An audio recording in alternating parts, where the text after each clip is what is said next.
სერგეი ბაგაფში დღეს ოფიციალური ვიზიტით ეწვევა მოსკოვს, სადაც მას ექნება შეხვედრა რუსეთის პრეზიდენტთან, მედვედევთან, პრემიერ-მინისტრ პუტინთან და რუსეთის სრულიად კათოლიკოს პატრიარქთან.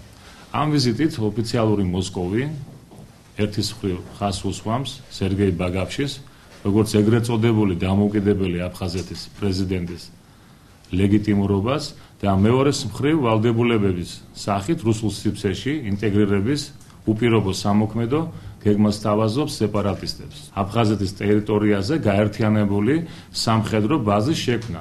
ვინაიდან ამ ბაზის შექმნით კრემლის რეჟიმი ბანდფორმირებების სახით არსებულ აფხაზეთში მყოფ ეგრეთ წოდებულ აფხაზურ არმიას რუსეთის სამხედრო ძალის შემადგენელ ნაწილად აქცევს. ნების სამხრივ გამოვლენასთან, სადაც რუსეთი არის უპირობო დამკვეთი, ხოლო სეპარატისტული ხელისუფლების წარმომადგენლები არიან, რა თქმა უნდა, შემსრულებლები.